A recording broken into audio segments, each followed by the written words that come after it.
Ya, Bapak Ibu semuanya, suara saya apakah sudah aman semua ya? Aman-aman, Kak.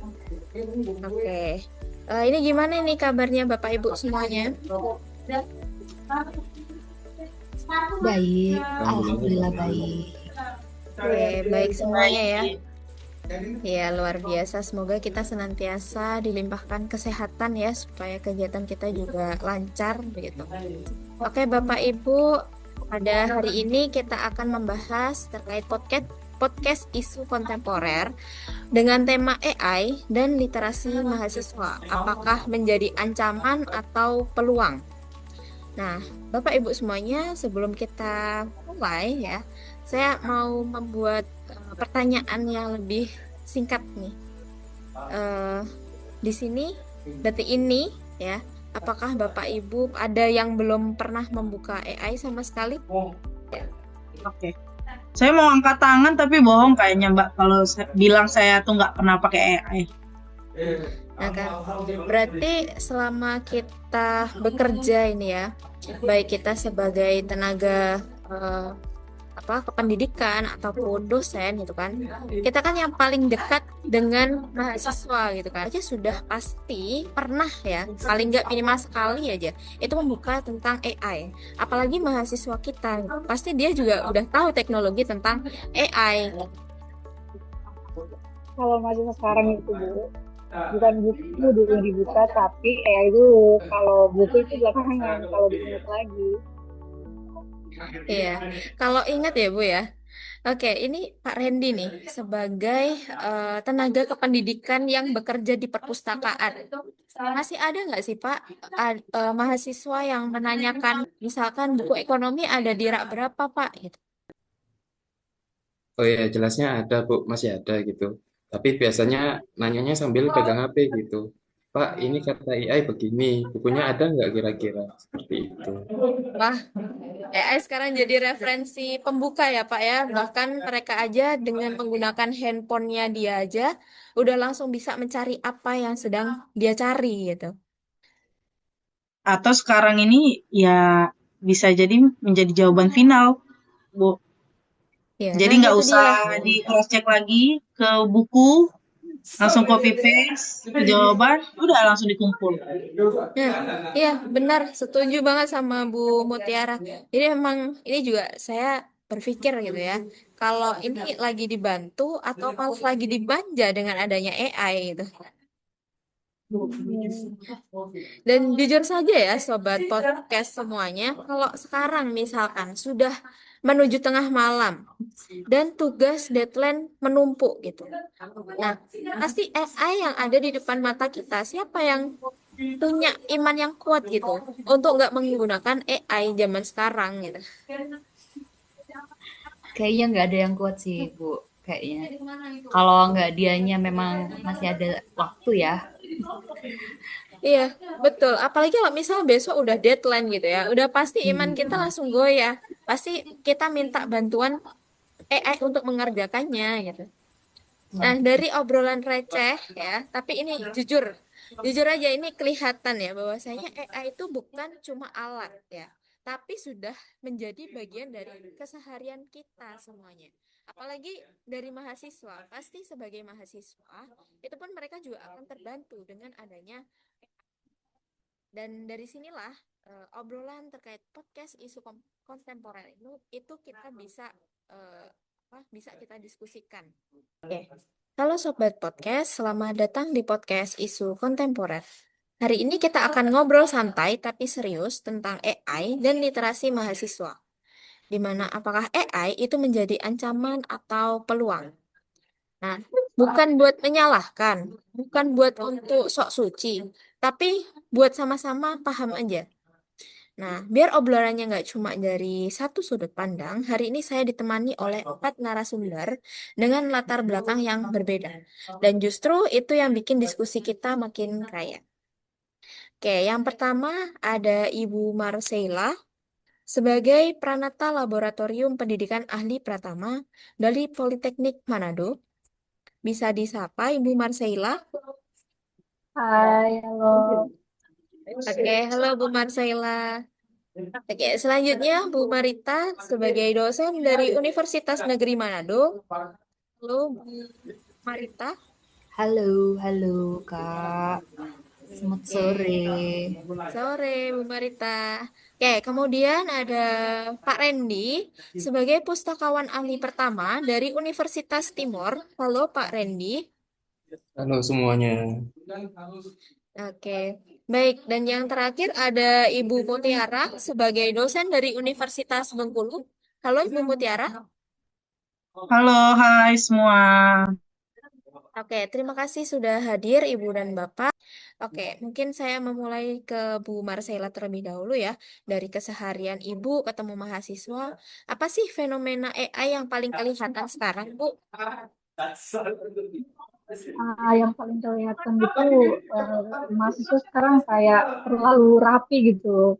Maksudnya tulisannya sudah bagus, bahasanya sudah bahasa yang tinggi, strukturnya sudah sempurna itu. Tapi kalau kita tanya ini maksudnya apa? Jauhnya atau nggak tahu lah nggak jelas. Iya, sering seperti itu ya, Bu ya.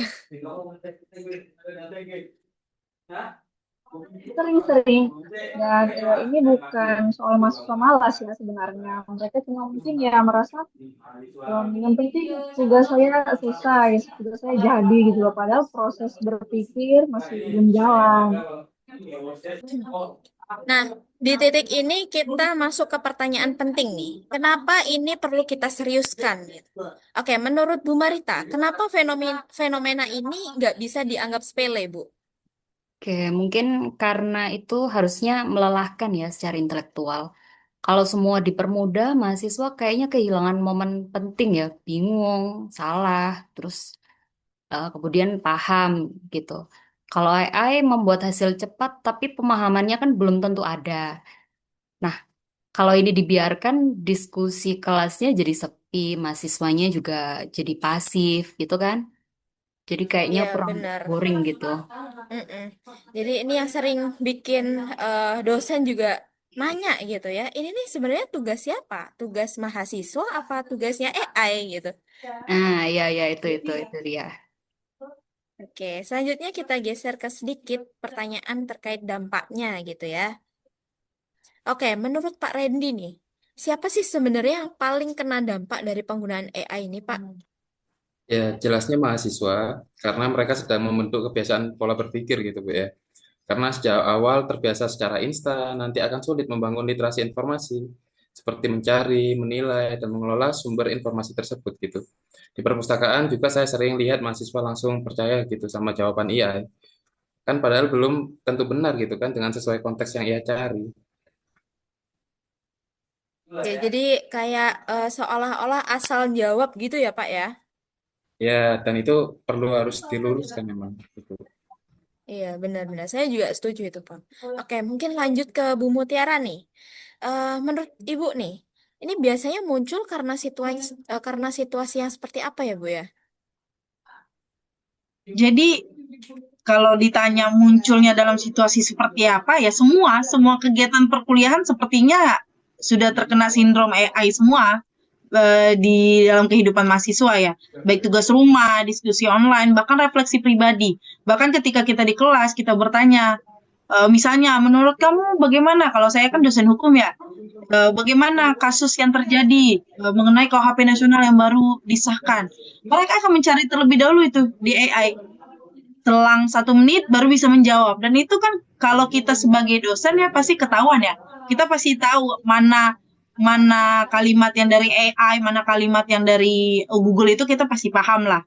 Itu. Jadi permasalahannya adalah sebenarnya ya, karena mahasiswa merasa itu bukan pelanggaran. Mahasiswa merasa AI merupakan literasi. Oke, kita mengakui AI menjadi salah satu literasi. Tapi dalam hal ini perlu adanya literasi etika akademik. Nah, ini yang belum ada sepertinya ya. Ya, menarik ini. Ada tanda kutip sindrom AI gitu. Jadi merasa aman, padahal sebenarnya belum tentu. Apakah itu informasi yang didapatkan dari AI itu valid atau enggak? Seperti itu. Betul. Betul, betul. Oke, benar. Oke, sekarang kita masuk ke cara yang benar. Nah, selanjutnya masuk ke Bu Marcella nih. menurut Ibu nih, idealnya AI itu dipakainya seperti apa ya, Bu ya?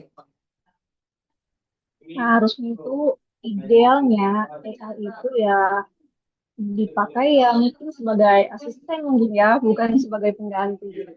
Bantu kita memahami konsep atau menyusun ide, tapi ya balik lagi keputusannya harusnya tetap dari mahasiswa atau dari kita sendiri. Kalau AI Iya. sudah berpikir menggantikan mahasiswa ya di situ masalahnya. Ya, oke. Ini kita sepakat bahwasanya AI itu nggak bisa ditolak ya. Mau nggak mau, teknologi itu masuk sudah apa ya istilahnya. Kita juga harus belajar untuk mengadopsi, yang mana kita juga tidak boleh antisipasi dengan adanya teknologi itu seperti itu. Nah, bukan dengan marah-marah, bukan juga dengan larangan yang saklek gitu ya, tapi dengan membekali mahasiswa supaya nggak gampang ketipu nantinya. Nah, menurut Pak Randy nih, sebagai pustakawan yang setiap hari pasti akan ketemu mahasiswa di dunia nyata, bukan cuma di slide atau kebijakan. Menurut Pak Randy, langkah paling penting itu menurut Bapak apa ya, Pak? Ya, kalau dari saya sendiri itu kuncinya pada di literasi informasi, Bu. Dan literasi itu dimulai dari satu sikap yang sering disalahpahami, yaitu ragu. Oh ya, benar. Ragu ya, tanda tanda kutipnya di sini ragu ya. Biasanya mahasiswa malah disuruh untuk yakin ya, Pak ya. Nah, ini yang saya maksud itu ragu itu bukan ragu pada diri sendiri gitu, Bu. Melainkan ragu pada informasinya. Di akademik, ragu itu sehat. Kalau mahasiswa langsung percaya semua jawaban AI, di situ justru masalahnya nantinya. Nah, ada salah satu contoh kasus gitu, Bu ya. Seorang mahasiswa mencantumkan jurnal yang kelihatannya seolah-olah ilmiah gitu kan dengan judul akademik bla bla bla bla, nama penulisnya ada, tahunnya lengkap gitu kan. Tapi setelah saya cek di database ternyata jurnalnya itu nggak ada. Nah, benar Ibu. Jadi yang menarik mahasiswa itu kaget pas waktu saya kasih tahu gitu kan. Bukan karena niat curangnya memang, tapi karena memang percaya pada apa ya, pada AI gitu secara penuhnya gitu. Nah, disinilah literasi informasi itu krusial. Mahasiswa harus dibiasakan untuk bertanya, ini sumbernya dari mana? Bisa diverifikasi tidak? Relevan nggak dengan konteks saya gitu kan? Jadi saya sebagai pustakawan, tugas saya bukan hanya cuma menunjukkan rak buku gitu kan, tapi juga melatih cara berpikir gitu. Bagaimana menelusuri sumber informasi dengan membedakan jurnal yang kredibel dan abal-abalnya juga. Dan memahami bahwa teknologi secanggih apapun tetap butuh manusia yang kritis. Kalau literasi informasinya kuat, AI justru bisa jadi pintu awal eksplorasi, bukan penentu kebenaran. Gitu. Ya, dan saya izin menambahkan ya, Mbak ya, karena ini memang sangat nyambung dengan literasi etika yang dibicarakan oleh Pak Randy tadi ya. Seringkali mahasiswa itu berpikir bahwa ketika menggunakan AI sudah pasti tidak mencontek teman, berarti aman. Padahal sebenarnya dalam kegiatan akademik, tanggung jawab itu kan melekat pada proses berpikir, bukan hanya hasil akhir. Karena AI itu boleh membantu, oke, kita mengakui bahwa AI itu bisa digunakan sebagai pembantu. Tapi kita perlu meng-cross check ulang. Bahkan banyak sekali temuan-temuan itu, AI itu salah memberikan pasal. Nah, kalau kita kan tahu nih ada kalau di dunia hukum itu ada hakim, ada jaksa, ada lawyer ya. Tidak akan mungkin dong itu bisa digantikan karena kan itu semua seni. Sama mungkin seperti bidang-bidang lain ya, bidang sosial, politik ataupun bahkan sains itu kan tidak bisa diganti gitu. Gitu. Karena hidup ini kan seni kan. Seperti itu. Iya, benar-benar setuju juga nih. Jadi sebenarnya bukan soal teknologinya ya, Bu ya. Betul. AI itu kan netral. Yang tidak netral itu cara kita memanfaatkannya. AI itu bagus, tapi kalau dipakai untuk hal yang justru melemahkan dunia pendidikan ya tidak baik juga. Karena etika akademik kan mengajarkan kita bahwa karya ilmiah harus bisa dipertanggungjawabkan secara intelektual dan moral. Mungkin sama seperti yang dikatakan oleh Mbak Marcella atau Mbak Marita tadi. Ketika tugas itu sudah sempurna, lalu kemudian pas ditanya, pas ujian, mereka nggak tahu ya sama saja toh Mereka yang rugi, bahkan kampus pun rugi, dunia pendidikan pun rugi. Benar, setuju. Oke, nih Sobat Podcast. Jadi cerita dari Pak Randy dan juga saran-saran dari Bu Mutiara, kita bisa lihat bahwasanya AI itu cepat, tapi literasi yang bikin kita selamat gitu ya. Tanpa literasi informasi dan etika, AI bisa kelihatan pintar, tapi malah bikin mahasiswa kehilangan proses belajarnya. Dan dari sini kita masuk ke bagian berikutnya, yaitu tentang penanganan kalau penyalahgunaan AI itu sudah terlanjur terjadi gitu. Nah, pertanyaannya sekarang, kalau sudah terlanjur salah, kita harus ngapain? Kayak mungkin bisa dimulai dari Bu Marcella terlebih dahulu. Nah, kalau dari pengalaman saya ya, langkah pertama itu jangan langsung menghakimi ya mungkin. Mungkin banyak mahasiswa yang salah bukan karena sebenarnya ada niat curang atau bagaimana, tapi yang mungkin karena mereka belum tahu, belum paham atau bagaimana batasnya sampai di mana. Nah, makanya yang saya lakukan itu biasanya adalah coba deh kita ajak ngobrol, ditanya mungkin ini kamu dapat dari mana, terus prosesnya seperti apa atau bagaimana yang kira-kira kamu pahami ataupun mungkin bagaimana yang belum kamu pahami. Ya, jadi bukan langsung, oh ini pakai AI ya, gitu ya Bu ya? Ya, itu kan bukan interogasi lah maksudnya. Nah kan kalau mahasiswa langsung merasa kayak diserang ya mungkin akan muncul defensif atau bukan refleksi gitu. Padahal sebenarnya kan tujuan kita bukan mencari siapa yang salah di sini, tapi mungkin membantu mereka supaya ya sadar gitu loh. Oke, mungkin dari Bu Ah, Marcella juga ada contoh konkretnya Bu? mungkin kalau contoh konkret di lapangan itu saya itu pernah ketemu mahasiswa gitu loh, yang jawabannya kan sangat rapi. Tapi pas ditanya lagi, jelas coba deh kamu jelaskan. Dia bilang jujur, Bu, saya pakai AI karena bingung katanya mau mulai dari mana. Nah, dari situ kan kita bisa kelihatan kan masalahnya sebenarnya bukan malas, tapi tidak punya strategi belajar aja. Kalau langsung mungkin kita hukum ya yang ada mereka mungkin jadi tertekan, mungkin terjadi makin takut kalau mau bertanya. Menurut Bu Marita lagi, dari sisi dosen di ruang kelas, penanganan seperti apa yang menurut Ibu paling efektif nih? Oke, saya sepakat sih sama Marcella. Jadi penanganan itu kan nggak harus mendidik ya, bukan sekedar memberi efek jera. Biasanya kita nggak langsung ngasih menggugurkan nilai gitu kan. Biasanya saya kasih kesempatan untuk mahasiswa merevisi tugasnya, terus mempresentasikan ulang dengan gaya bahasanya sendiri, kemudian menulis refleksi tentang proses belajarnya bagaimana, kayak gitu aja.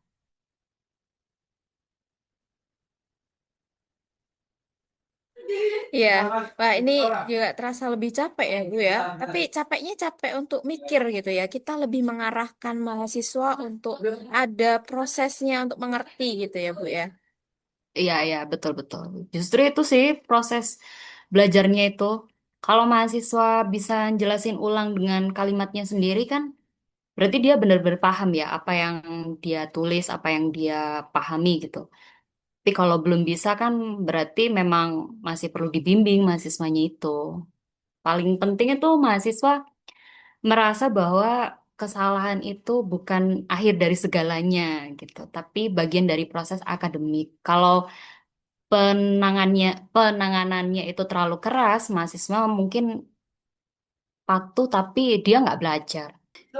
Nah, oke Sobat Podcast, dari obrolan kita hari ini, benang merahnya sangat jelas ya. Bahwasanya AI ini netral sebenarnya. Bisa jadi sahabat belajar atau jadi jalan pintas yang malah berbahaya. Semua tergantung cara kita menggunakannya.